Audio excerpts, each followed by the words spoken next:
The studio lights shone brightly on Karoline, highlighting her serene and confident face. The audience, composed of journalists and curious onlookers, eagerly awaited the continuation of that moment that was already becoming memorable.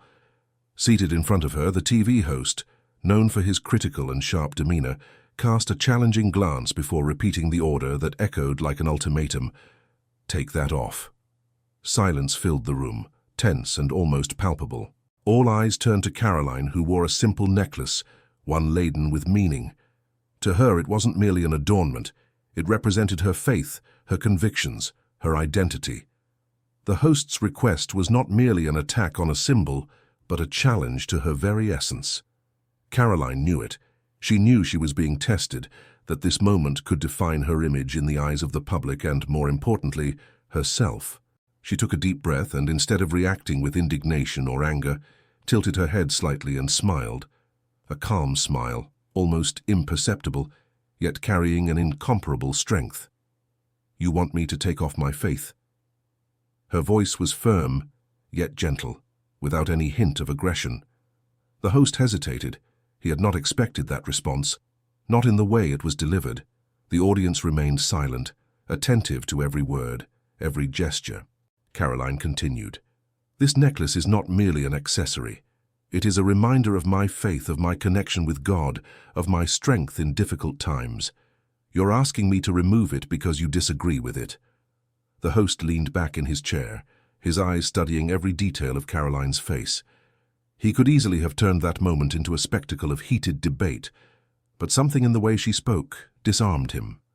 The conversation, which seemed to be just about a necklace, revealed something much deeper. It was about principles, freedom of belief, the courage to remain steadfast even when everyone around tries to force you to yield. But to fully understand that moment, it is necessary to go back a little in time. The path to that moment. Karoline did not come from a powerful family. Her parents, ordinary workers, always taught her that faith was not merely a refuge, but a moral compass. She grew up learning that convictions should not be flexible in order to please others, and that true strength was in remaining steadfast, even when that meant standing alone. From a young age, she faced challenges because of her beliefs. In high school, she was frequently questioned by peers and teachers. In college, she found herself facing professors who challenged her in every class, trying to make her doubt her convictions. But Karoline was not intimidated. Instead of raising her voice, she learned to respond with intelligence and respect. She understood that true influence does not come from force, but from unwavering conviction. When she entered politics, her beliefs were put to an even greater test. A defender of freedom of expression and the right to profess her faith without fear, she became an easy target for those who saw her opinions as outdated or unsuitable for the modern world. But instead of backing down, she became even more resolute. She knew that her mission went beyond her own path. She represented millions of people who shared her faith, but often felt voiceless. And then, that day arrived. After a press conference in which she addressed delicate topics such as freedom of expression and unity, Karoline was invited to the host's live show. She knew it would be a hostile environment, that she would face challenges, but she did not expect to be subjected to such a personal test. "I'm sorry if my necklace bothers you," Karoline said, her voice remaining calm, "but I wonder, why does it offend you so much?" The host frowned. He was used to fiery debates and exalted responses, but Karoline was not playing that game. She raised the necklace slightly, holding it between her fingers. "This necklace is not a mere object. It is a reminder of where I found strength when everything seemed lost. A reminder of the values that guide my actions: love, kindness, and the unwavering belief that every person has value, regardless of whether they share my faith or not." The audience remained silent. Even those who had been restless before now seemed to absorb every word. The host changed his posture, now more defensive. "Don't you think that faith should be something private, something that you keep to yourself?" Karoline smiled again, a patient yet resolute smile. "Faith is not something I simply put on in the morning and take off at night. It is not an article of clothing. It is a part of who I am." The host crossed his arms, challenging. "But don't you think that displaying it might be offensive to those who do not share your belief?" Karoline leaned slightly forward. "The issue is not what offends people, but why it bothers them. What is really at stake here? A necklace?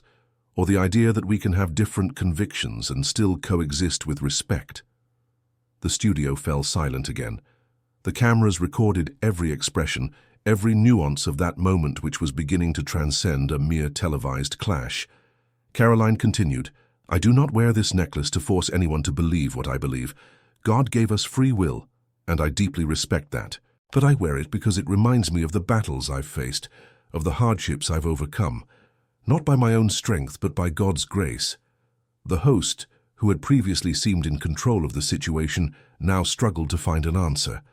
Then Karoline did something unexpected.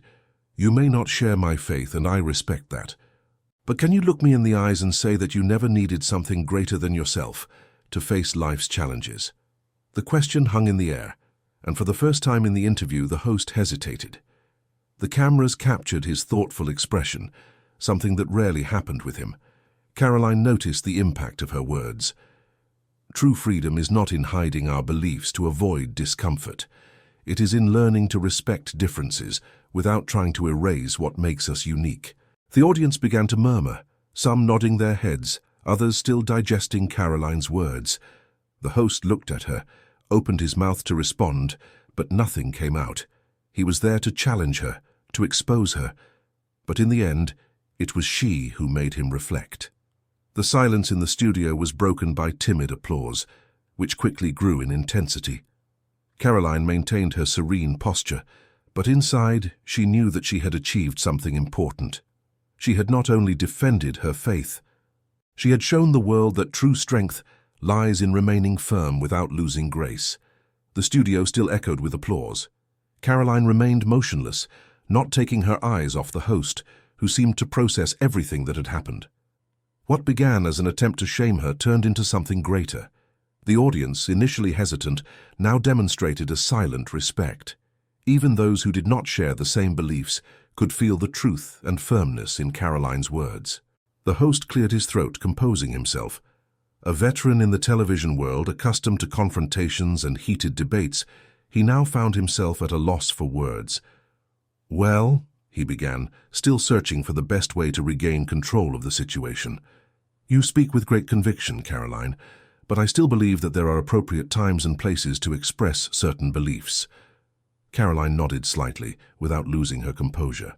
"I understand your point of view," she said, "but allow me to ask, who decides which beliefs are appropriate and where they should be expressed?"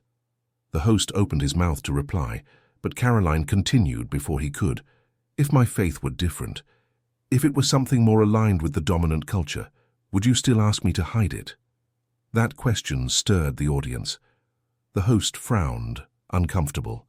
"That's not what I'm saying." "But that's exactly what happens all the time," Karoline retorted. "People are encouraged to express certain values and discouraged from demonstrating others. In the end, the real issue is not about the necklace, it's about what is accepted and what is not." The audience murmured again. The host realized he was at a crossroads. He could continue insisting on his argument, but he knew that Karoline had already made a powerful point. Noticing his hesitation, she continued, "I am not here to force anyone to share my faith, but I am here to say that no one should feel compelled to hide it." A silence fell over the studio. The host took a deep breath and changed his strategy. "Don't you think that sometimes being so inflexible can push people away, that perhaps being more flexible on certain issues could help you connect better with different groups?" Karoline smiled in an understanding manner. "Being firm in your beliefs does not mean being intolerant. It means knowing who you are and not apologizing for it. I will always be willing to listen to and respect those who think differently from me. But respect is a two-way street." The host leaned back in his chair, studying her for a few seconds. "So, you never give in? Never question your own convictions?" Karoline took a deep breath before answering. "Questioning is part of growth, but questioning does not mean abandoning. Faith is not a set of rigid rules that I follow blindly. It is something that guides and strengthens me, especially when I am challenged." She paused, choosing her next words carefully. I have faced moments when I wondered if I was on the right path. I have gone through trials that tested my faith, but in the end I always returned to it, because it was my faith that sustained me in the toughest times. The host's eyes sparkled for a moment. He had not expected that answer. He had not expected her to admit doubts. So you admit that you have had uncertainties? Karoline smiled slightly. Having faith does not mean never doubting. It means continuing to believe despite the doubts. The room remained silent for a few seconds. The host finally sighed and leaned back once more. I must admit, he said in a more measured tone, that you have a unique way of responding to criticism. Karoline tilted her head slightly. I don't see that as criticism. I see it as an opportunity for dialogue.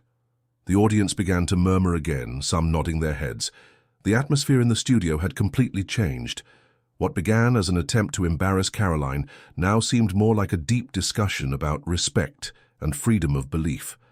The host looked at the papers on his desk as if trying to find a hook to continue the interview. But it was clear to everyone that that moment had already gone beyond what he had planned. He let out a slight laugh through his nose and shook his head. You're good, Karoline smiled. I just speak the truth.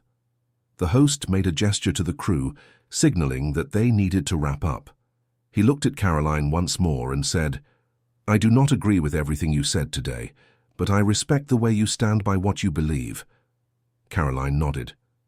Respect should always come before agreement. The host looked at the camera and took a deep breath. I think this interview took a turn that I did not expect, but perhaps this is the kind of conversation we should have more often. The audience, previously divided, began to applaud. The applause grew, and soon the whole room was enveloped in a silent acknowledgement of what had just happened. The host extended his hand to Karoline, which she shook firmly. Thank you for being here today. Thank you for providing the space for this conversation, Karoline replied. The camera blinked, signaling the end of the live broadcast. But even after the broadcast ended, the energy in the studio remained intense. Karoline knew that that moment was not just about a necklace, it was about something greater. She had defended her faith without attacking anyone. She had shown the audience that it is possible to be firm without being aggressive. And above all, she had proven that when you remain true to who you really are, even those who disagree with you are forced to recognize your strength. That night, Karoline left the studio not only as a politician, she left as a symbol of resistance, a reminder that faith does not need to be hidden, and that sometimes the most powerful strength of all is grace under pressure. As she left the studio, Karoline felt the weight of the moment. Her inbox was already flooded with reactions, some supportive, others critical, but none of that shook her. She knew that true strength was not in pleasing everyone, but in remaining steadfast in what she believed. That day, she not only defended her faith, she showed that respect and conviction can coexist, and as the necklace remained firmly around her neck, Karoline moved forward, knowing that regardless of the challenges that arose, her belief and her values would remain unshakable. If you enjoyed this story and believe that more people need to hear about courage, faith, and resilience, don't forget to subscribe to the channel. Here, we bring inspiring stories that show the strength of staying true to who you are, even under pressure. Leave your like, share this video, and comment below on what you thought of Karoline's attitude. Have you experienced something similar? We want to know your opinion, and don't forget, keep following our content for more impactful stories. See you in the next video.